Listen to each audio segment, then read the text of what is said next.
Delhi Capitals taking on the Rajasthan Royals, the top team versus the team that has been in the mid-table all around the tournament. And I have with me Paras. Paras, what's your take on this game? How are you feeling? And do you really feel that this is going to be a game to watch out for? Absolutely, Yash. When we talk about Delhi, we talk about aggression, sixes, and complete domination. And when we talk about Rajasthan Royals, we talk about tactics, we talk about team strategy, and who's going to do what. The roles are very clearly defined. So Absolutely. it's a star-struck team. Talking about Delhi against upcoming young Indians in the Royals. So speaking of Royals for a minute, Paras, if you look at the squad, what do you feel is the best part about them? What is the best part about this squad, and why is it that they are getting a bit of success? Mm, Not really consistent.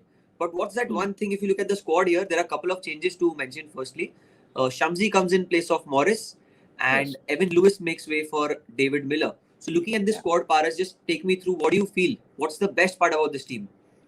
They're very eager to perform, all the Indian youngsters in this team. We saw a super performance by Karthik Tyagi in the previous match. And, even the international players that they have are not established in on the international circuit, but, they're always wanting to perform well and, cement their spot for their respective international teams. So, when we talk about Royals, we talk about, ifs and bits of cricketers, but, Right. all of them are wanting to prove a certain point. David Miller's a seasoned campaigner, and his inclusion in this team should be very very helpful if he performs to his potential. Absolutely, Paras. And he's a seasoned IPL player, as we all know. He's got a 37 ball 100 against the RCB. So we all know the kind of lethal, the dose that he can give to the opposition side, Paras. But speaking of Delhi, now the team that is been one of the favorites to win the tournament since the start, they've had a great composition in the team. And today they're Yes. going to go with three overseas players. They've Yeah. gotten a Lalit Yadav in place of Marcus Stoinis. So, Paras, Yeah. what's your take on their playing 11? And do you think that they are actually as lethal as they have, as they look on paper? Absolutely, actually, the way they've been performing, all of these competitions for Delhi has been one-sided. The matches that they've lost have also been close encounters, and just to sum Delhi up, it's the only team on the planet which makes Steven Smiths, sit outside. Yes. So that's 100%. how strong a unit this is, and the backing of actually the team selection and the composition and the buys that they've done.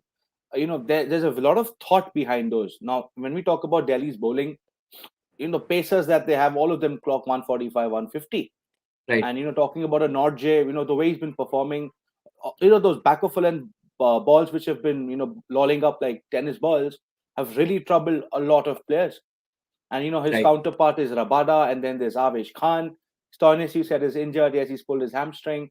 But even the replacement that they have in Lalit Yadav, even the bowling that he's been doing was very mean and very stringent in his approach of not giving runs. So the composition that they have and the inclusion of Shreyas Iyer back in the squad is further cemented their slot in the top four. Absolutely, and the backbone of the team is Shikhar Dhawan. And Yeah, just to mention, Rajasthan have won the toss and elected to bowl first. That puts yeah, Delhi right in the thick of things. But Prithvi Shaw and Shikhar Dhawan. If you speak of Shikhar Dhawan, he's the current orange cap holder with around 422 runs under his belt in 8 or 9 games. And the way he's batted, Paras, do you think that he also has something inside of him that says that I belong to T20 international cricket, and not being picked, could he yeah. be making a big statement to the selectors and trying to prove them wrong that yes, I am not yet done? His record in the ICC tournaments has been fabulous. His exclusion from the T20 World Cup squad is has been a big jolt to his supporters, and the way he's been performing in the previous months has been really really good. And no wonder he's a top scorer of the IPL for this edition. And he's a free flowing batsman, and he also plays spin bowling very well. So when we Right. talk about Shikhar Dhawan, we talk about a whole package, and then also the lefty righty combination with him, and Prithvi Shaw opening. both of them like to take the attack to the opposition from the first ball. So both of these players against any team, any sort of a pitch is very good. Yes, they are. They are absolutely true. And with Prithvi Shaw, he's the highest strike rate in this year's IPL belongs to Yeah, Prithvi Shaw. In 9 games, he's striking over 166. That is huge, yeah, humongous for an opening batsman, because that is something that we usually see from lower order or the little lower middle order in the slog overs.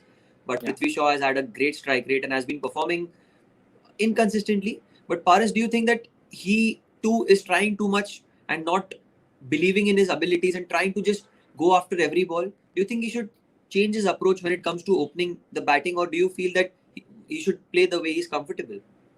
He is the sort of a player, if he gets going, he's going to win you the match. And there Right, are, his bar graph, if we talk about, is going to be very topsy-turvy because that's right. the sort of a player he is. So when you pick a player, and we talk about the first 14 matches until the playoffs, even if he makes you win 3 matches or 4 maximum, he's done his job. He's done his job. So Right. Prithvi Shaw has played very, very nicely in this tournament and also in the domestic circuit. He's literally been banging the doors for the international selectors to pick him for the national squad. So when we talk about Prithvi Shaw, no change of approach is required.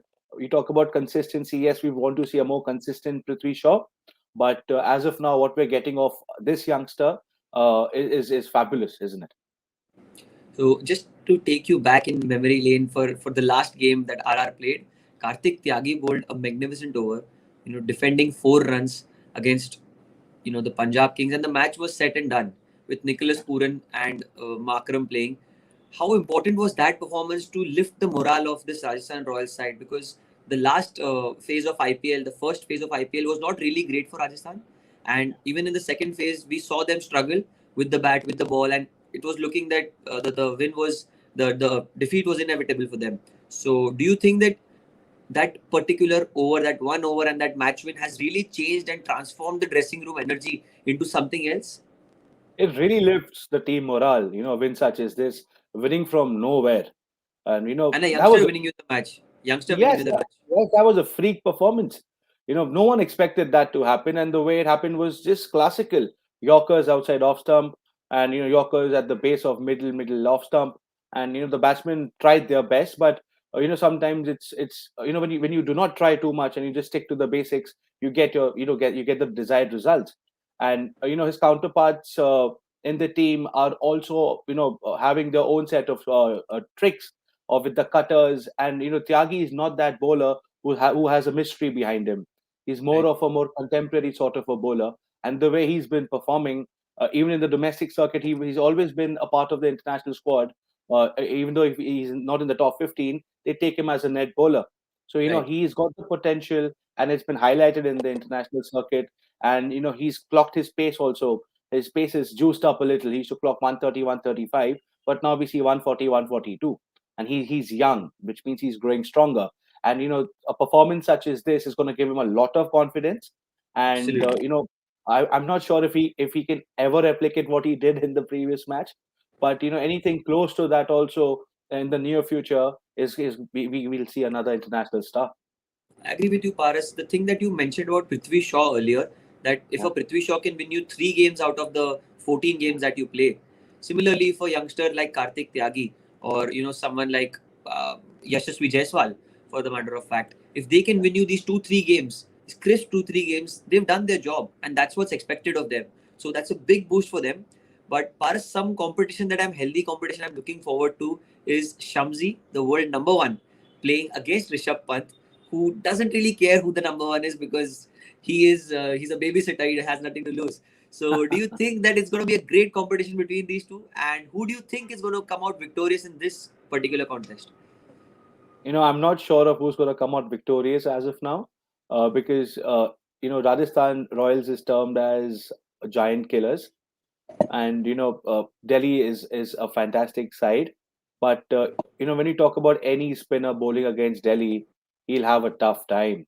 Right. All these players like to take the aerial route, and now that it's very clearly mentioned and it's tried and tested that the new ball is where you score the maximum runs, and once the ball gets softer, you get the spinners on, a lot of lateral movement is seen.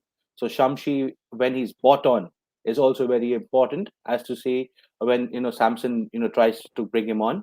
If he's Correct. on with a new ball, we might see a lot of fours and sixes off of Shamshi. As the pitch here, the ball will tend to skid on. But if at all Rajasthan Royals is able to get first quick wickets, so the first 2-3 wickets are gone, and they expose the middle order and the lower order for Delhi, and Shamshi is bought on, then he'll be very, very effective. Absolutely. 2 points here, Paras, which I kind of wanted to take your opinion on. Number one, that Delhi's middle order has not been tested to the limit.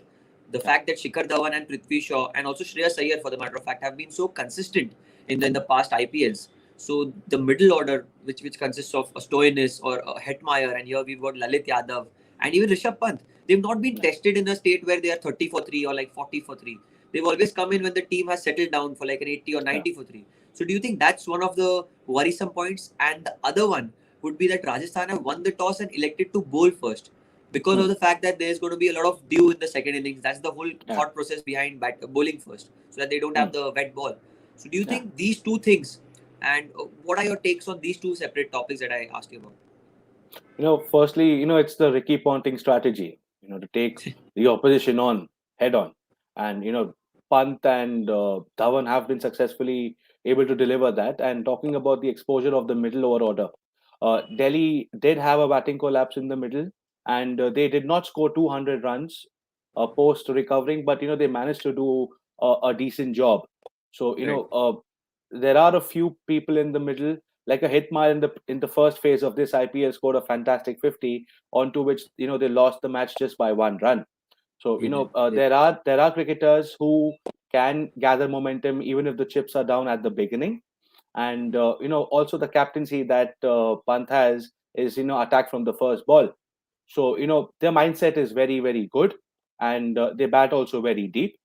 And coming to your second question, that when at all there is a younger side on the opposition, and they have their strategies aligned, uh, for the opposition, if they just keep on attacking, a lot of strategies for the opposition can break anytime.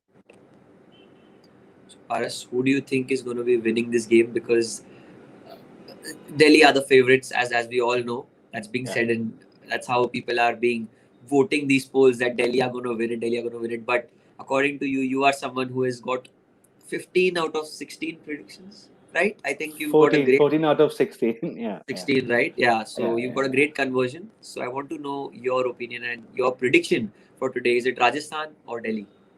I'll go with Rajasthan today purely because of the momentum that they have. And Delhi is a strong team, but I'll support RR tonight. RR all the way it is from our expert. And the player to watch out for, according to you, one last question. I would want to go ahead with a Jaiswal today for RR.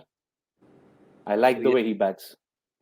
He's a phenomenal player. He sure is. So today could be a day out of the 14 games. If he wins you this one, he might have done his job real well. So thank you for watching, and thank you for joining with me, Paras. Thank you all our viewers. Yes. Live action coming up, and I'll see you in the mid-match show. Thank you.